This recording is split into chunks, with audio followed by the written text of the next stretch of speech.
Bonjour, bonsoir, Bandeko, le Sako. Il y a Edi Bolombo, Greffe international, il y a peuple Mokozi, peuple souverain. Merci, Nabino Nyonso. Oyo bourgeois. Image Oyo en direct. Le Sako Bisika Nyonso Bozwami. Merci. Merci les sous. La fidélité, Nabino. Ingeta, on est ensemble.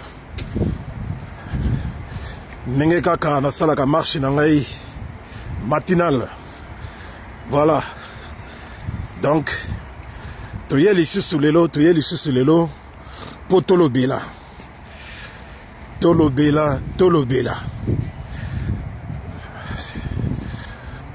Ndeko moto maman Anto Bolochoa. Merci d'être là, le Sako, la bisu est belé. Le Sako na Mubundeli Mboka Ale Bolochoa Ibola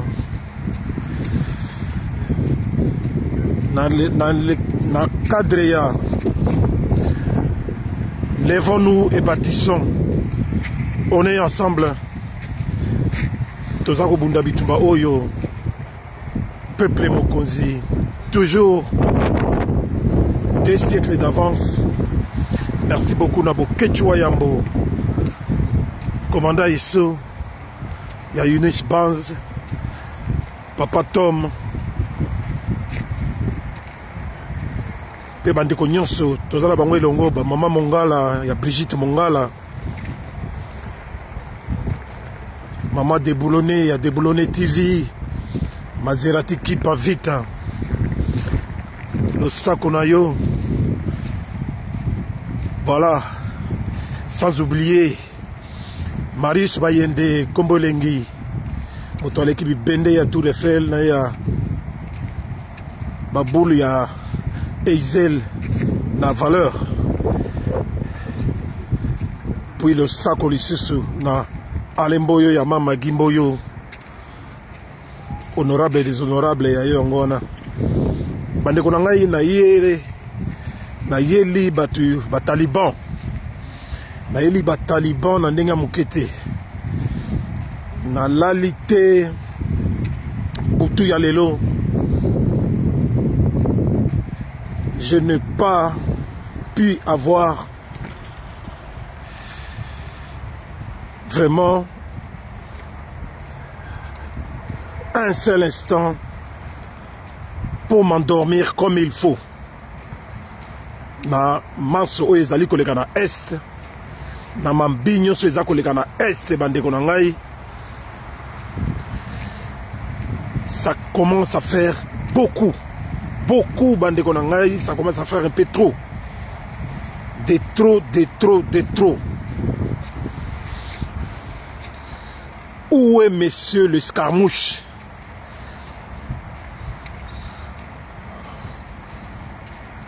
Où est monsieur lisez sur mes lèvres? Où est votre fameux Fachi Béton? Idefes, Idepest. Ignon salé. Si vous avez la mémoire courte, mais nous autres, c'est différent de vous. C'est autre chose. Si vous avez la mémoire courte, sachez-le que nous autres, on ne vous lâchera pas. Trop c'est trop. Trop c'est trop, bandeko na ngai, na ye na colère moko ya kosakana te. Na colère moko ya kosakana te, komona bandeko na biso. Baza kokufa neti banzinzi na est. Et que Félix Lolo azali toujours dans la jouissance, azomona mokilo lokola ya ye, et que la RDC est devenue comme sa maison, sa petite maison oyo ye akoki ko sakana na batu ndenge oyo bandeko na ngai. Partagez ce direct s'il vous plaît. Partagez cette vidéo comme ça. Tous ces énergumènes vont me sentir, vont m'entendre parler. À l'occurrence, Félix Tshilolo Bimbondo sa bicarbonate. Voilà. Oh, Bokechu Afingaka. Bokechu Afingaka. Bino Bofingaka. Voilà, donc, on peut pas condamner quelqu'un qui insulte par rapport à celui qui tue. Moutou azako salaba crime. Oyazako boma. Oyazako bomi sabatu. Par rapport à Moutou azali ko insulter, ce n'est pas pareil. J'espère qu'on est tous d'accord. Ok? Parce que tout le monde est beaucoup exagéré. Vous prenez tout le monde pour des idiots, des imbéciles, hein? De moins que rien. Parce que ce peuple-là n'arrive pas à réagir. Peuple wana ya biso ya République démocratisée du Congo, bazako télématé, banini tout ça.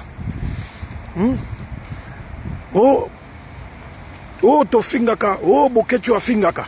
Mais moi je suis venu vous dire ici, naye koyebi sabino boye. Vous tous les talibans, avec votre gourou, y compris votre gourou, Fachi Béton.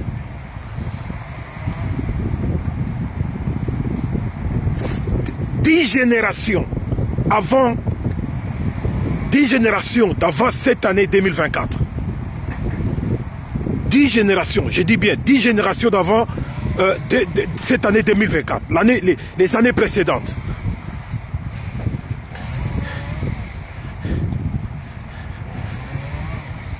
Dans le Biboye, dans cette génération que je viens de citer, il y a des parents nabino. Dans le lobby, il y a des parents nabino. Kolongolate, kobakisate.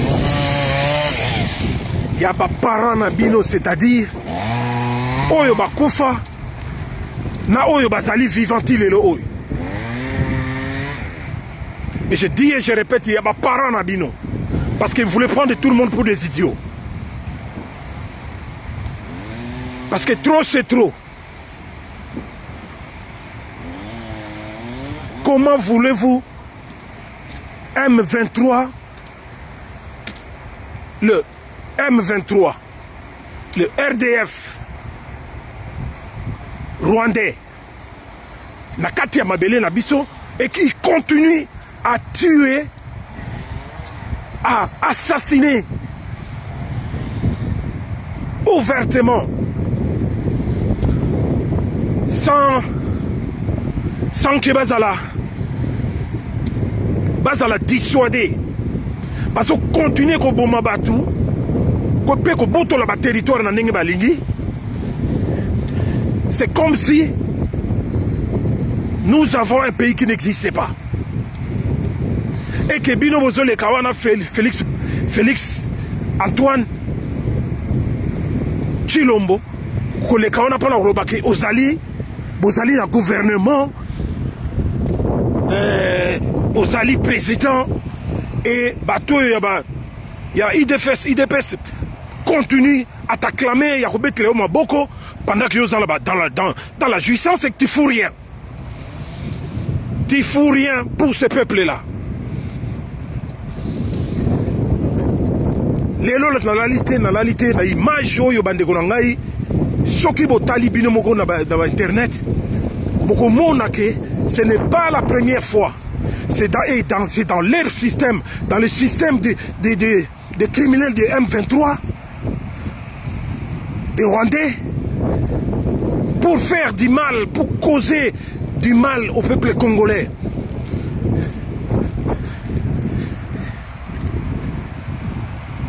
Il nous laisse voir des images très choquantes. Avant que Saké soit prise, na ba village nyoso balekaki wana na mikolo il y a 48 heures. Ils ont massacré tout un village. Et plus d'une centaine de personnes qui sont mortes. Oboye kaka ba côté na village ba bomi. Et Saké se trouve à plus ou moins 7 km de Goma. Et bientôt ça sera le tour de Goma.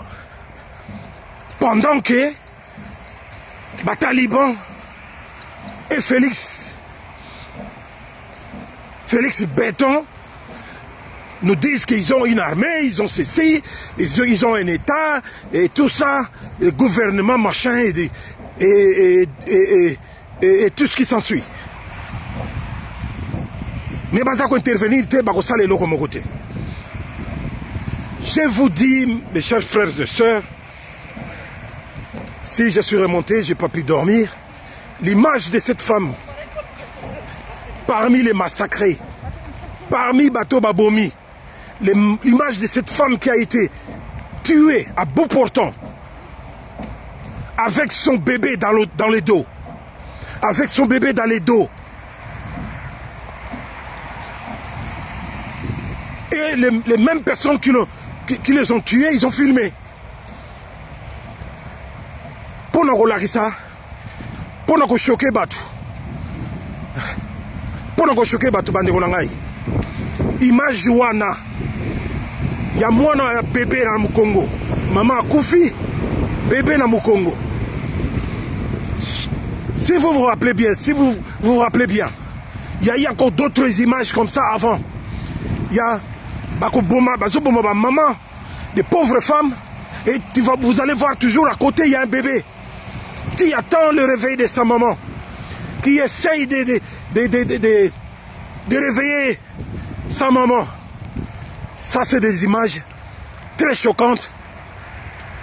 Je ne sais pas. Ici, dans Facebook et partout, suivant la loi, il y a médias, mais ce sont des choses réelles qui se passent. Et puis,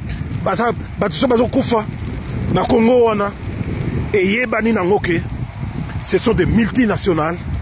Américains, anglais, français, belges et les autres, ils sont derrière tout ça. Trop, c'est trop, trop, c'est trop. Clo Vela Claudia. Trop, c'est trop, Badegolangai. Trop, c'est trop. Ndegolangai, Freddy, Moulongo, Mukena. La plume d'or. Trop, c'est trop. Ise Matumona. Trop, c'est trop. Jean-Louis Moundela Bangwandi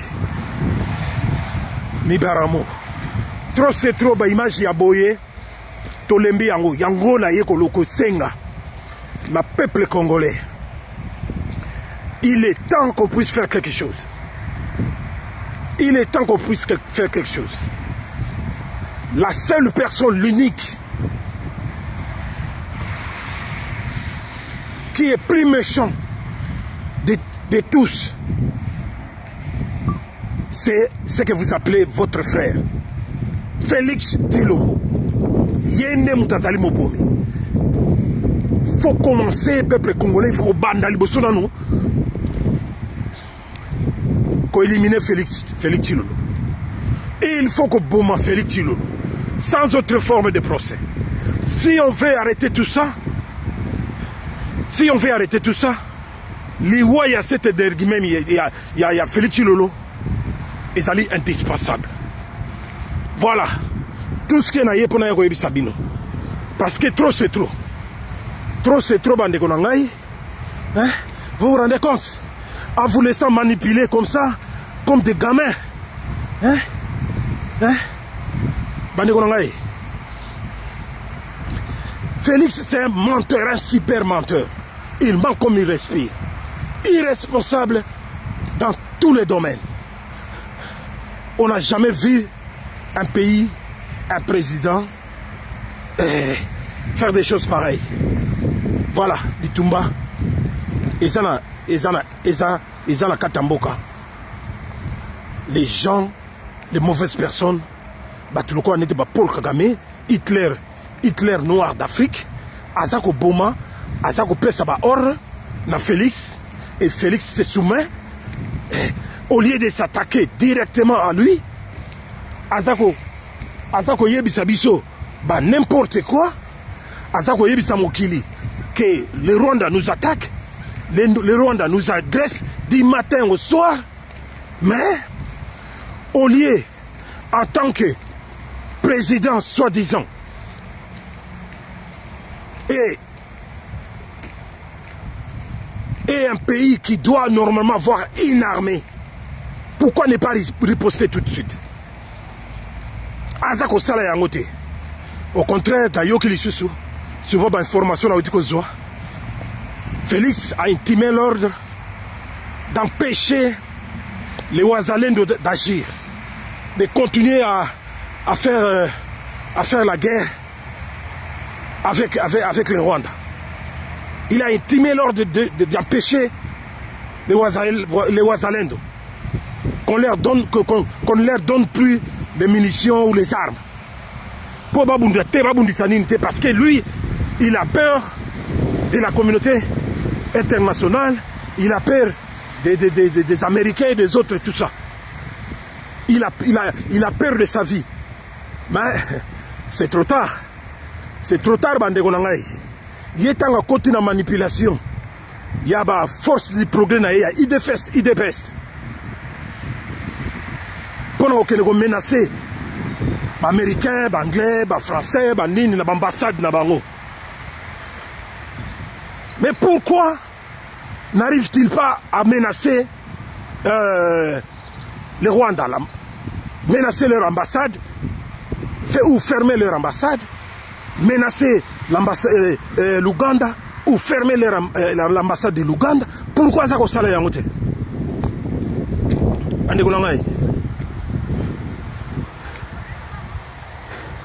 Il y a mais moi je pense que il s'est foutu lui-même les doigts dans l'œil. C'est sérieux. Le peuple congolais se totalement. Goma va bientôt tomber. Alors si Goma tombe, alors Bandegonangai, Tolinga Utoko Makote Wanate. Tolinga Toko Mawanate.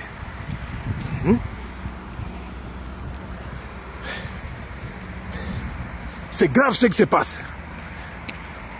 Mais félicitations quand même, la mobilisation et tout ça, ça là, même dans la communication gestuelle, le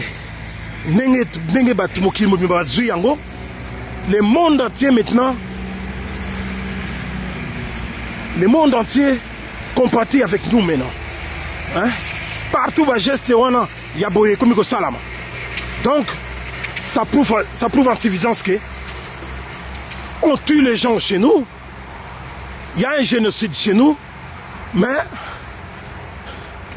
la communauté internationale fait la sourde oreille.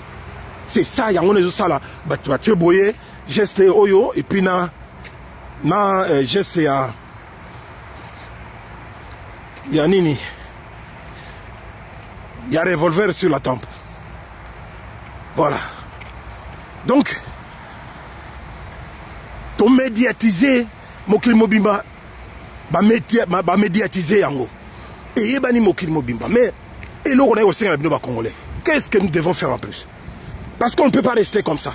Et il faut vraiment, maintenant, il faut poser des actes. Il faut se mettre en action. Les marches ne suffisent pas.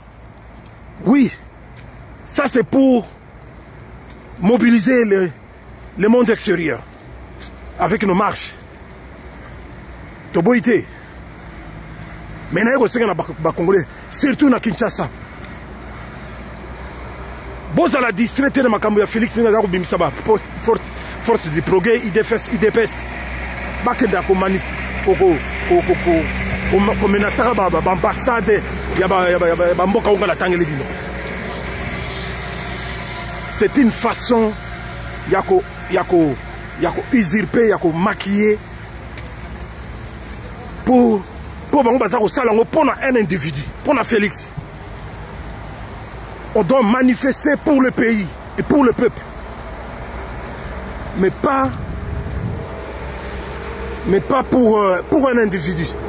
Félix croyant, peut-être que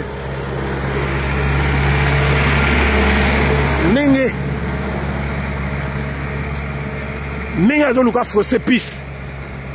Atia comme si population congolaise baza si manaye et baza contre la multinationale, communauté internationale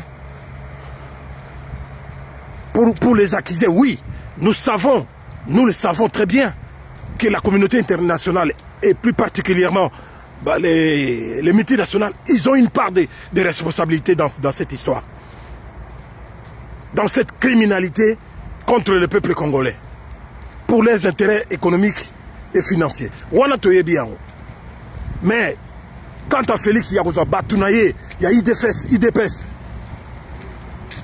Force du Progrès et consort. Il y a utilisé le peuple tout entier ou la population. Il y a Kinshasa où il y a Goma ou de partout. Tout ça qu'on manifestait contre les Américains, les Anglais, tout ça. Notre ennemi, notre ennemi physique, Oyo, a occasionné plus de 16 millions de morts. C'est Paul Kagame, Museveni et Hippolyte Kanambe, Obino Bengalias Kabila, Mutakinga Kati. Bangonde Batuba ennemi na biso. Bazali la Katia Congo. Alors, Boni Félix, il se permet d'attaquer les ambassades, les Américains, les Français et tout ça, pendant que les criminels qui nous tuent, Bazali la Katia Kinshasa. Vous vous rendez compte de cela? Vous vous rendez compte de cela? Les criminels Bazali la Katia Kinshasa. Oyo ba bomaka, oyo bazali ba groupes armés. Barubero ba groupes armés na bango, na ba Minembo et tout ça. Hein? Ba Moïse Nyarugabo, tous ce monde-là. Ba Mbouissa Nyamouisse et les autres, bazala ba groupes armés na bango partout. Disséminés na Katia Est kuna. Oyo bazali ko bomba. Voilà des gens qui nous tuent, des gens qui rentrent en action pour assassiner le peuple congolais, pour intimider le peuple congolais et pour nous arracher nos territoires. Ninge bazuba Bunagana, ba Ruchuru, ba Masisi, ba Kiwanza et consort. Lélo ba komina Basaki. M23. Et puis, on n'a pas la mémoire courte. On n'a pas la mémoire courte. M23, c'est une branche armée, il y a IDPS. M23, c'est une branche armée, il y a IDPS. Alliés politiques, il y a Union Salée. Union Salée. Depuis plus de 5-6 ans. Bazali, allié politique. Il y a Félix Tchiboaba, Chilombo, Monsieur l'Escarmouche. On n'a pas une courte mémoire. Hein? Bango, Félix est en même temps le financier, un des cadres financiers. Il y a M23. Donc, Bato Azaro Bomabiso na mboka wana. Si je me permets aujourd'hui, Yakoloba, Nabango, 10 générations d'avant 2024, 10 générations précédentes, d'avant les années 2024, il y a des parents na bango. Je répète encore, il y a des parents na bango. Oyo bakufa, na oyo bazali vivant ilelo oyo. Ça ne peut pas continuer ainsi. Yango la bandiko ngai na marche ngai na zo sala lelo, la lobaki na ya koloba yango parce que trop c'est trop. Trop c'est trop dai kilolo. Trop c'est trop. Trop c'est trop. Donc bandeko na ngai boye baki mboka na biso soto fandika ndengo. Soto fandika ndengo to ko perdre yango. C'est un pays où il y a tout, béni de Dieu, et que tout le monde l'envie. Ce n'est pas pour rien. Tozali toujours na richesse to na kata Congo. Tozali toujours source, paix, origine yaba.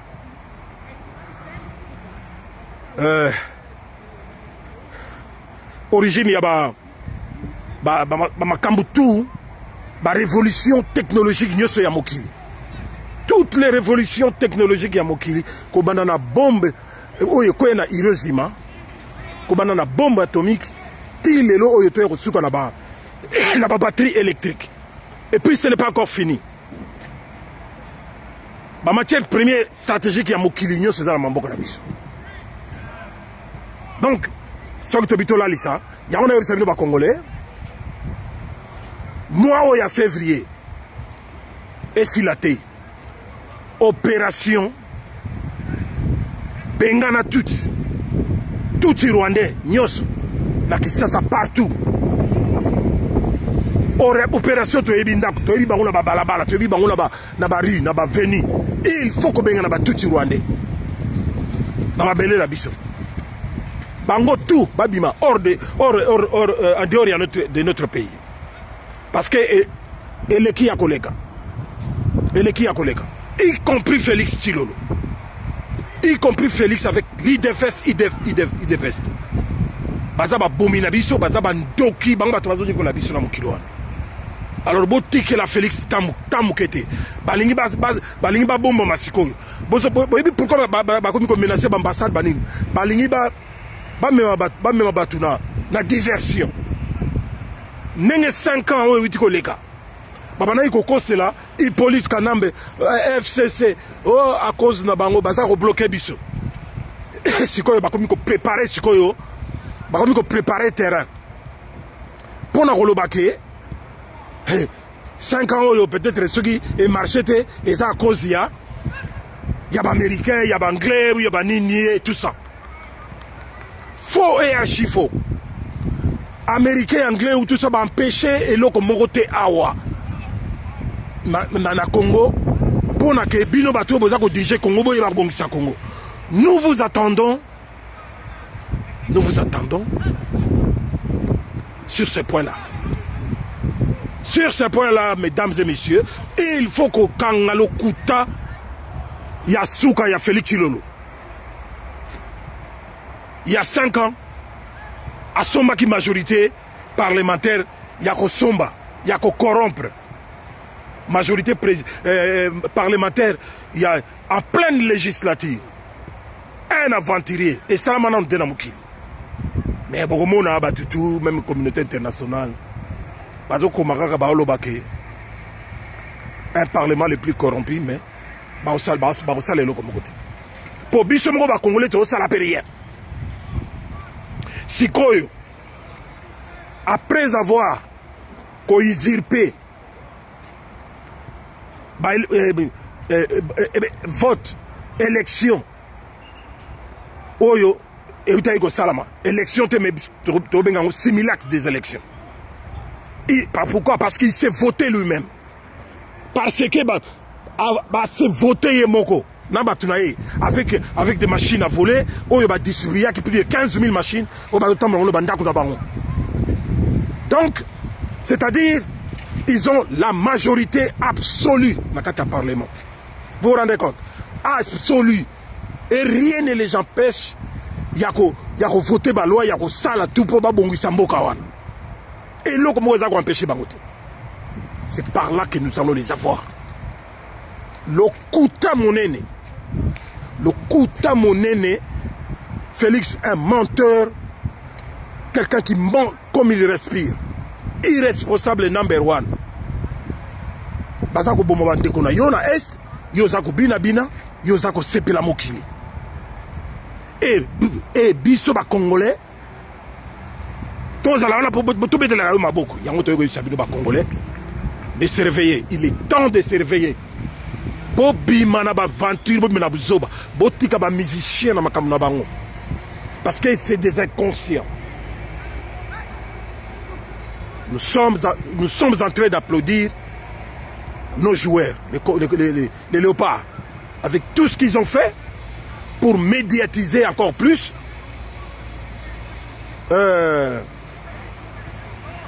notre problème sur le génocide. Il y a peuple congolais. Namokil Mobimba. C'est comme ça que nous allons réussir à changer les choses. Po ba mindele balingaka te soki baza ko boma baza ko yiba baza ko sala nini ba population na bango yeba mais sikoyo na minute ne toza ko loba ba population na bango ba komi ko koma au courant makamunyos à plus de 50%. Donc tout là la tête tout continue na bato ndingo. Voilà tina o na ki na lobela bino bande mo ngai ke na la quitté. Je n'ai pas pu dormir à cause de cette image-là. S'il vous plaît, partagez cette vidéo. Partagez énormément cette vidéo. Pour comme là-bas, pour Félix Chilolo, à Kanseke, à Kobine Labatu, Namutu, partout, Air News. Il y a un temps pour tout. Alors mentir, il en restera toujours un. Il en restera toujours un. Voulu ou pas, peuple congolais totalement. Moutroka Félix Chilolo, c'est un homme à battre. C'est notre ennemi public number one. Yene Moutou, Azali, l'arbre qui cache la forêt. Yene Moutou, Azako apparaît, Menassima, Paul Kagame, Hitler d'Afrique, bazo sala tout. Bazo sala nyonso pour faire agenouiller un grand pays, un petit continent dans un continent comme la République a démocratisé du Congo. Donc en tout cas, Oyonaï Koyeb Sabino, Yangoana, Bolanda Félix était un escroc, un tyran, un vagabond et voyou de la politique. Yena bande naye ya ba escroc oyo ba uta na diaspora maman naye malata et tout ce monde là c'est un monde de voyous. Il s'en fout de nous, il s'en fout du peuple, il s'en fout même de la nation congolaise. Botala niveau oyoke, nous n'avons plus notre souveraineté. Notre souveraineté territoriale, on n'en a plus. Donc, Moutounio Sakoma, Olingo Koti Yaoufele. Je me permets aujourd'hui de revenir encore devant vous pour passer ce message qui est très très important. Donc, Bandikonangaï, Maman Déplonné a Déplonné TV, le Sakonayo, Panza message, Maserati qui pas vite. Grâce Tumba ya Jimania TV, Tatania Osango, Patrick Lokala, Mama Océan,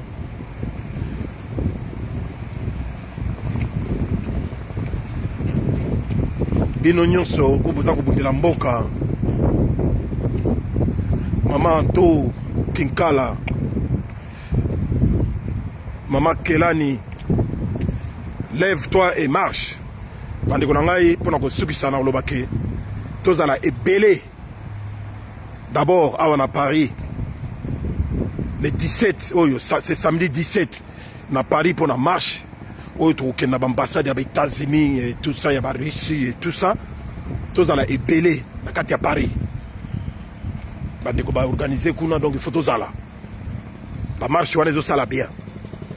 Bon moni bino moko bana na biso ya mikende nini bazali ko batambola ki awa na weekend uti koleka Alors il y a biso moko na kati à Bruxelles. Ezali le 24 oyo. Au Pessimbo Aboy. Donc au tambola pendenge moko na ambassade et tout ça. En démarrant à partir du départ. Et ça toujours au même lieu. C'est-à-dire place Lumumba. Dans le métro. Port de Namir. Matongé. Donc tout ça là est belé à partir de 13h pour notre tambola longo. Bateau ya mokilike. Nous sommes prêts à tout. On va plus lâcher prise parce que c'est pour nous une question de vie ou de mort. Voilà. Donc bandeko na ngai on a zaki pona ibisa bino yangwana. Ba ko iko sakana na batu ndenge wana ti. Trop c'est trop. Freddy Moukena, la prime d'or. Bitumbanayo, Isaiah Bisso. On est ensemble. On est ensemble. Voilà, Banegolangana Sukiwana. Pour ces quelques minutes que j'ai prises, il y a passé message Oyo. Bandekonyo Sobazala saisi ba ndengeni ntoko sala mais tozo senga na bino ke boto zela ya mingi te opération to yebindaku opération to benga na ba Rwandais ba tuti Rwandais nyonso oyo bazala kata Congo d'ici fin février il faut que tchabango libanda pour makambo oyo Félix azako sala ezalaka te voilà. Donc, boye ba yango ke ba wazalendo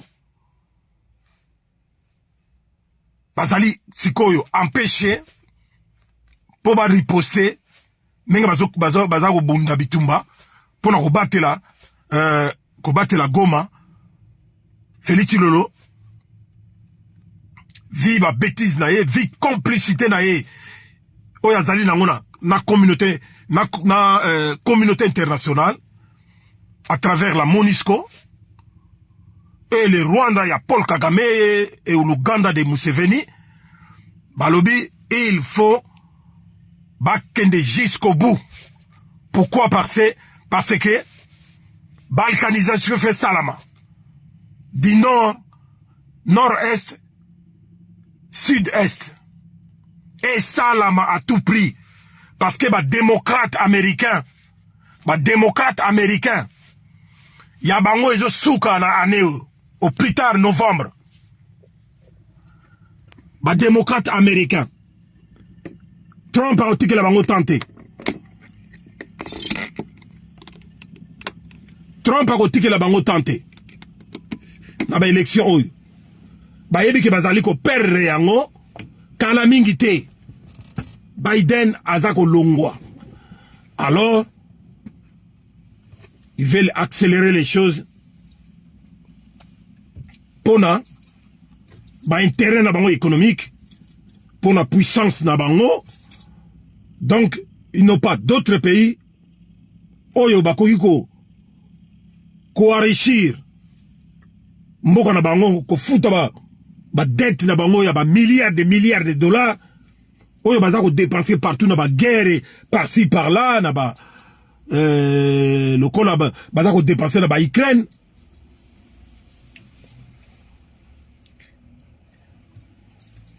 Ndenge bazako dépenser na ba base arrière na bango partout dans le monde. Donc pour na bango il faut tout récupérer en RDC.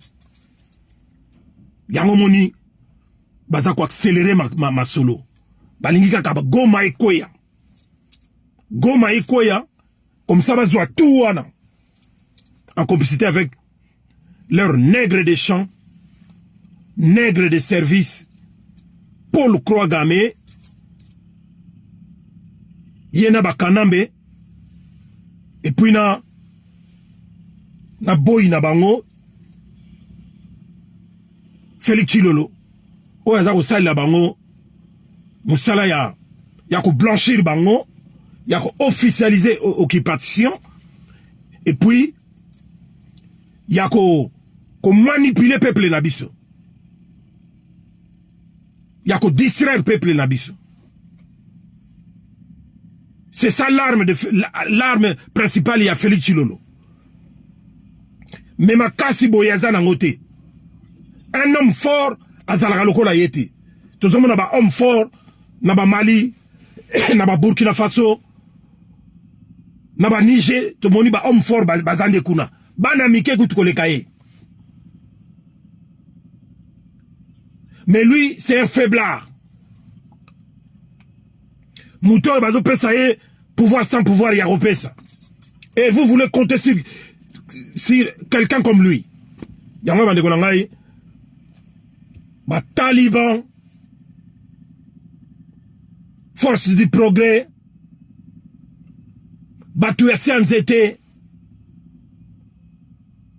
espace tribal Mogoboye, Boko Sambo na Makamboy. Boko Sambo na Makamboy. Bo sepela, Tishikoyo. Mais biso ba patriote tanto, comme na Moga wana. Vous allez voir ce que vous allez voir. Ingeta, Ingeta. Nasuki wana pona lelo, merci beaucoup. Partagez, partagez si vous le voulez bien, merci beaucoup. Ingeta.